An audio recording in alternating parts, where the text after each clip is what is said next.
যিটো উভতনি পানীয়ে যোৰহাট উত্তৰ পশ্চিম যোৰহাটত 40-50খন গাঁও জুন জুলাই আগষ্ট মাহলৈকে পানীৰ কবলত থাকে। এই 3 মাহ নন ষ্টপত পানীৰ কবলত থকাৰ কাৰণে বিভিন্ন জনজীৱনৰ পৰা যাতায়াতৰ পৰা আৰম্ভ কৰি কলেজীয়া পৰ্যন্তলৈকে বা খেতি বাতিলৈকে নষ্ট হয়। কিন্তু এই জেগাত আমি কিয় আহিছোঁ মই প্ৰথমে সুধিবৰ কাৰণে চেষ্টা কৰিম। আৰু কণমইনাক মই প্ৰথম যোৰহাটত 40খন গাঁও পঞ্চায়তত বহুত গাঁও আছে, 50খনৰ ওপৰত গাঁও আছে। প্ৰতি বছৰে জুন জুলাই আগষ্ট মাহবিলাকত পানীৰ কবলত থাকে। প্ৰথম তোমাৰ পৰা সুধিম এই বিষয়টো অলপ। উত্তৰ পশ্চিম যোৰহাটৰ এটা বৃহত্তৰ অঞ্চল হৈছে 40 নং জনজাতি গাঁও পঞ্চায়ত। সেই 40 নং জনজাতি গাঁও পঞ্চায়তটো পূৰ্বতে দেৰগাঁও সমষ্টিত অন্তৰ্ভুক্ত হৈছিল, কিন্তু এতিয়া বৰ্তমান টিয়ক সমষ্টিৰ সেই বৃহত্তৰ 40 নং জনজাতি গাঁও পঞ্চায়তটো অন্তৰ্ভুক্ত হ'ল। এতিয়া আমি এই যিডোখৰ ঠাইত উপস্থিত হৈছোঁ, ইয়াত উপস্থিত হোৱাৰ এটাই কথা হৈছে যে উত্তৰ পশ্চিম যোৰহাটৰ আটাইতকৈ এটা দীৰ্ঘদিনীয়া সমস্যা, আজি 24-25টা বছৰে সেই অঞ্চলৰ ৰাইজে ভুগি অহা আটাইতকৈ বৃহৎ ভয়াৱহ সমস্যাটো হৈছে উভতনি বানপানী। এই উভতনি বানপানীটো আমাৰ ৰঙাগৰা খুটিয়াপুটা বান, এই যিটো আপোনালোকে বান দেখিছে আৰু এইটো চেক বান, এই বানটো হৈছে ৰঙাগৰা খুটিয়াপুটা এটা বান। এই বানটো মাথাউৰি আচলতে এই মাথাউৰিটো 1998-97 চনতে ভাগিছিলে আৰু ভঙাৰ ফলস্বৰূপে তেতিয়াৰ পৰা আজি কুপতি ইয়াত মানে পুনৰ মেৰামতিও নকৰিলে আৰু ইয়াত উন্নত মানদণ্ডৰ চুইচ গেটৰ ব্যৱস্থাও নকৰিলে, যাৰ ফলস্বৰূপে ব্ৰহ্মপুত্ৰৰ পৰা উভতি আহি এই পানীখিনিয়ে সমগ্ৰ সেই 40 নং জনজাতি গাঁও পঞ্চায়তৰ বৃহত্তৰ অঞ্চলটোত ক্ষতি সাধন কৰি আহিছে। মানুহৰ জীৱনৰ একেবাৰে মুমূৰ্ষু এটা অৱস্থা, পানীত হান চৰা এটা অৱস্থা, যিয়ে নেকি প্ৰত্যেক বছৰে 4-5 বাৰকৈ উভতনি পানীটোৱে জনসাধাৰণৰ জনজীৱন একেবাৰে ক্ষতিগ্ৰস্ত কৰি তুলিছে। কৃষি শস্য, পশুধন, জনজীৱন একেবাৰে পানীত হাঁহ নচৰা অৱস্থা। সেই গতিকে আমি অসম চৰকাৰৰ মাননীয় বৰ্তমান চৰকাৰখনৰ মাননীয় মুখ্যমন্ত্ৰী শ্ৰদ্ধাৰ হিমন্ত বিশ্ব শৰ্মা ডাঙৰীয়া আৰু লগতে আমাৰ জলসম্পদ বিভাগৰ মাননীয় বিভাগীয় মন্ত্ৰী পীযুষ হাজৰিকা মহোদয়লৈ আমি এটাই কথা, আমাৰ সমগ্ৰ 40 নং জনজাতি গাঁও পঞ্চায়তে ভুগি অহা এই দীৰ্ঘদিনীয়া সমস্যাটো আপোনালোকে আমাক এই যিডোখৰ ঠাই বহিখোৱা বাঁহগুৰি আৰু ধেমাজি, এইটো আমাৰ উত্তৰ পশ্চিম যোৰহাটৰ শেষ সীমা, পশ্চিমৰ শেষ দিশ আৰু গোলাঘাট ডিষ্ট্ৰিক্টৰ গোলাঘাট জিলাখনৰ এইটো পূব অংশ, মানে সীমা। এই সীমাটোতেই আমাৰ মাথাউৰিটো জোৰা লাগিছিলে আৰু জোৰা লগা মাথাউৰিটো ভাগিছিলে, যাৰ ফলস্বৰূপে আমি সেই সমস্যাটো দীৰ্ঘদিনে ভুগি থাকিবলগীয়া আছে। আমি পূৰ্বৰ দেৰগাঁও সমষ্টিৰ যিগৰাকী বিধায়ক আছিলে তেখেতকো আমাৰ এই বৃহত্তৰ সমস্যাটো সমাধানৰ ক্ষেত্ৰত বহুতবাৰ আমি তেখেতক অনুৰোধ কৰিছিলোঁ, কিন্তু তেখেতে আমাৰ এই কাৰ্যৰ ক্ষেত্ৰত যিমান দূৰ গুৰুত্ব দিব লাগিছিলে সিমান দূৰ গুৰুত্ব নিদিলে। আজি 40 নঙৰ প্ৰায় 50খনৰো অধিক গাঁও জলমগ্ন এতিয়াও হৈ আছে। আমি কৃষি কৰ্ম কৰি খাব নোৱাৰোঁ, নিবনুৱা যুৱক যুৱতীসকলেও মানে কোনো ধৰণৰ পশুপালনেই হওক বা ফাৰ্মিং কৰিও জীৱন যাপন কৰাৰ ক্ষেত্ৰত একেবাৰে বাধাৰ পাছৰ হৈ পাৰ্মানেণ্ট বুলি বস্তুটো নাই, পাৰ্মানেণ্ট স্থায়ী সমাধান আছে। আৰু এই গোটেই লোকসকল 40 নং জনজাতি গাঁও পঞ্চায়তৰ লোকসকল মানে মাথাউৰিৰ ভিতৰতহে আছে। মাথাউৰিৰ ভিতৰত থকাৰ স্বত্তেও মানুহখিনি ইমান দুৰ্ভোগ ভুগিবলগীয়া হোৱাৰ কথাটোৱে আমাক বাৰুকৈ ব্যথিত কৰি তুলিছে, ব্যাহত কৰিছে, আমাৰ জনজীৱনলৈ ভাবুকি কঢ়িয়াই আনিছে। প্ৰত্যেক বছৰে 3-4 বাৰকৈ অহা উভতনি পানীটোৱে আমাৰ জীৱনক একেবাৰে পংগু কৰি তুলিছে। সেইকাৰণে এই ঠাইডোখৰত উপযুক্ত উন্নত মানদণ্ডৰ বৈজ্ঞানিক প্ৰযুক্তি অৱলম্বন কৰি আমাক চুইচ গেট দিয়াৰ ব্যৱস্থা কৰিলে নিশ্চিতভাৱে সমগ্ৰ অঞ্চল এই ভয়াৱহ বিপদটোৰ পৰা আমি ভাবোঁ পৰিত্ৰাণ পাব পাৰিব। নতুন প্ৰত্যেকটো মুহূৰ্তত মানুহ শংকিতত থাকিবলগীয়া হয়, ভয়ত থাকিবলগীয়া হয়, একো কৰি খাব নোৱাৰা হয় আৰু জনজীৱন চলাচলৰ যোগাযোগৰ মাধ্যম একেবাৰে লণ্ড ভণ্ড ছিগি ভাগি শেষ হৈ যায়। প্ৰায় 50খনৰ অধিক গাঁও, প্ৰায় 20,000 জনসাধাৰণতকৈও অধিক জনসাধাৰণে তাত কৃষি কৰ্ম কৰিয়ে মানুহখিনি জীয়াই আছে। যিডোখৰত ছিগা ঠাই, এই ছিগা ঠাইডোখৰত আমি আহিছোঁ আৰু অসম চৰকাৰলৈ আমি এইটো বাৰ্তাই দিব বিচাৰিছোঁ যাতে তেওঁলোকে আমাৰ এই বৃহত্তৰ অঞ্চলটো দুবাৰো উভতনি বানপানীয়ে থকা সৰকা কৰা মানুহখিনিৰ জনজীৱনৰ ভৱিষ্যত যাতে সুৰক্ষিত কৰে। আমি যিটো জেগাত থিয় হৈ আছোঁ এইটো গোলাঘাট যোৰহাট এটা সীমা, এই সীমামূৰ ইয়াতে আমি থিয় হৈ আছোঁ। ইয়াতে কণমনে কথাখিনি ক'লে আমি গোলাঘাট যোৰহাট দুখন ডিষ্ট্ৰিক্টৰ মাজত সীমাত আমি এতিয়াও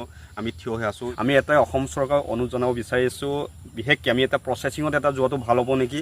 আমাৰ গোলাঘাট ডেপুটি কমিশ্যনাৰ আৰু যোৰহাট ডেপুটি কমিশ্যনাৰ লগত আমি স্মাৰকপত্ৰ দিয়াৰ এটা ব্যৱস্থা ইতিমধ্যে কৰিছেনে? হয়, আমি ইতিমধ্যে বৰ্তমান যোৱাকালি আমাৰ যোৰহাটৰ মাননীয় উপায়ুক্ত মহোদয়ক এই সন্দৰ্ভত আমি স্মাৰক পত্ৰ প্ৰদান কৰা হৈছে আৰু লগতে আমি অসম চৰকাৰখনৰ লগতো আমি যি ধৰণে আচলতে যাব লাগে পদ্ধতিগত যি ধৰণে যাব লাগে আলাপ আলোচনাৰ মাধ্যমে তেখেতসকললৈ আমি যাব বিচাৰিছোঁ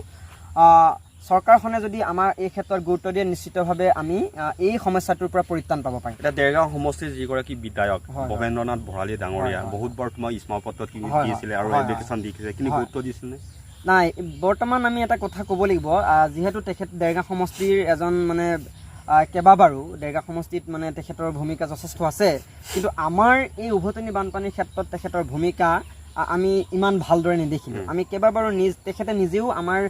বানপানী মানে হোৱা ঠাইত আমাৰ নিজৰ 40 নং জনজাতি গাঁও পঞ্চায়ত বকুৰা বেলগুৰি চিনাইচুক বামুণীবিল কলীয়া নেউল গোটেই অঞ্চল তেওঁ পৰিদৰ্শন কৰে তন্নকৈ তেওঁ কি সমস্যা প্ৰতিটো কথা স্পষ্টভাৱে জনাৰ পিছতো উভতনি বানপানীৰ ক্ষেত্ৰত কিন্তু তেওঁ কোনো ধৰণৰ ব্যৱস্থা আজিলৈকে গ্ৰহণ কৰা আমি নেদেখিলোঁ তুমি কি কয়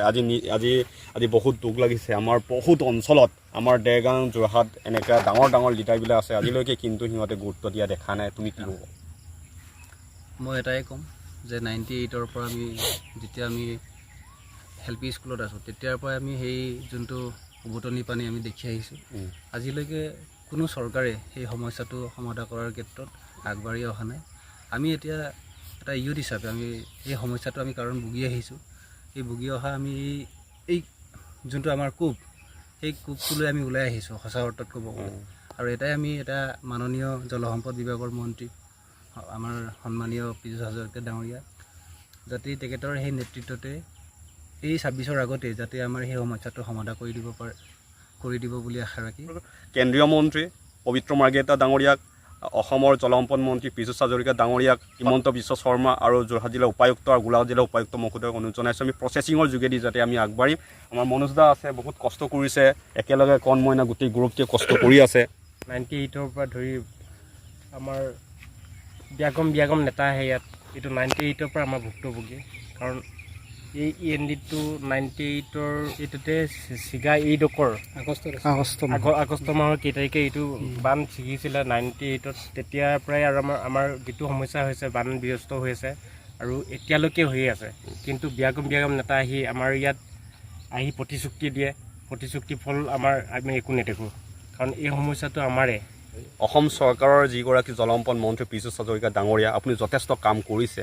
আপোনাক আমি এটাই অনুৰোধ জনাইছোঁ আমাৰ অঞ্চলৰ এবাৰ পৰিদৰ্শন কৰক যোৰহাট জিলাৰ বিভিন্ন দায়িত্বত থকা আমাৰ গোলাঘাট জিলাৰ বিভিন্ন দায়িত্বত থকা ব্যক্তিসকলক লগত লৈ আপুনি এবাৰ আমাৰ অঞ্চলত বিশেষকৈ আমি যিটো ঠাইত আমি থিয় হৈ আছোঁ ইয়াতে আমাৰ দেৰগাঁও সমষ্টি বাৰগুৰি ভৈকুৱা এই জেগাতে আমি থিয় হৈ আছোঁ গোটেই গ্ৰুপটোৱে আপুনি আহক কালি পৰহিৰ ভিতৰত আপুনি এই ফেচবুক চাই আমাৰ যিবিলাক কমেণ্টবিলাক চাই পেলাই আপুনি আমাৰ লগত যোগাযোগ কৰক আমাৰ কণমইনা আছে আমাৰ প্ৰশান্ত দা আছে আমাৰ মনোজ দা আছে আমাৰ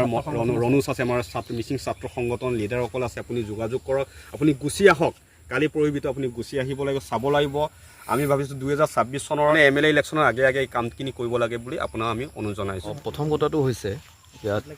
বছৰ ধৰি যিবোৰ আমাৰ তাত থকা 40 নং অক্টোবৰ জনজাতি গাঁও পঞ্চায়তৰ যিবোৰ জনসংখ্যা এইবোৰে বছৰ ধৰি বানপীড়িত হৈ আছে গতিকে প্ৰথমতে এটা কথাই কওঁ মই